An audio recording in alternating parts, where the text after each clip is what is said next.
Welcome to PHOTOCADEMY lesson number 3, the Master Guide to DSLR Metering Modes.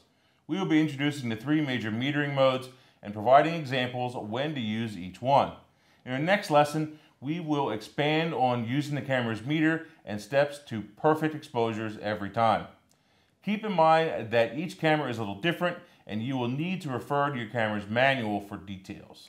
If you like this video, please subscribe to our channel and share it with your friends. If you have any questions about any of the topics, feel free to comment and we will do our very best to answer them in a timely manner. The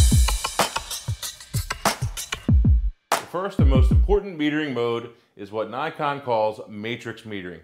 Canon calls it evaluative, Sony uses the term multi, and Panasonic calls it multiple. Panasonic, like I, recommend using matrix metering most of the time.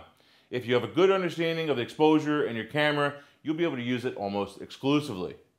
When using matrix metering, the camera uses most of the area it sees in the scene in order to judge the total amount of light entering the lens. The camera uses the measurement to give you an exposure recommendation as shown by the guide in your viewfinder that looks like this. Often that recommendation will be just fine, giving you the proper exposure. These few images are classic examples of when to use matrix metering. Generally speaking, matrix metering measures the scenes where there are continuous tones throughout the image and you want to meter all the light in that scene. As we just learned, matrix is the most used and flexible metering mode. Another mode that is necessary sometimes is center-weighted metering. When using center-weighted mode, it assigns a larger percentage of the exposure calculation to the center of the metered image frame. On some camera and lens combinations, you can set how large that center circle is. The perfect example of when to use center-weighted metering is when the background is much brighter than the subject. Since meter calculation is giving more weight to the center of the image, it can give a more accurate result. The subject will need to be in the center of the frame in order for this metering to work well. The final mode that most DSLR cameras have is spot metering. The size of the metered circle varies by the camera model, but is usually between 3 and 10% of the viewfinder. On a Nikon camera, the spot that the meter uses to calculate the exposure is linked to the focus point, which allows us to customize the area being metered, regardless of whether the subject is in the center of the scene or to the left or to the right. Of course, to take advantage of this, you must have single point focus selected as your focusing choice so that you, not the camera, are deciding upon where to focus and read exposure. You can use the spot mode when you have a very large difference in light intensity between the subject and the background, or you need to control where the light meter is meeting the light intensity. You could use the spot metering on these images since you're already moving your focus point off to the side and there is a big difference in the foreground versus background light levels and colors. Just be careful. If you put that spot in the wrong place or in a very dark or light area, your exposure can be negatively affected.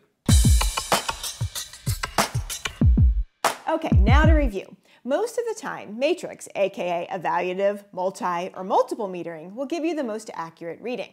The other 2 modes, center-weighted and spot, should only be used in special situations. Just don't forget to switch back to matrix when you're finished. It would stink to think that your camera is working incorrectly, only to find out that you forgot to change metering modes. It happens all the time. We've heard from many folks who thought there was something wrong with their camera's light meter, only to find out that they had it on the wrong setting. Embarrassing? Yes?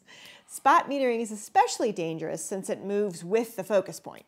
The meter reading or exposure recommendation is not 100% accurate, so use it like a guide, not a hard and fast rule. Know that you are the boss, not the camera. In our next video, we will teach you how to put your knowledge of metering modes into practice by using the metering guide in your camera as well as your histogram.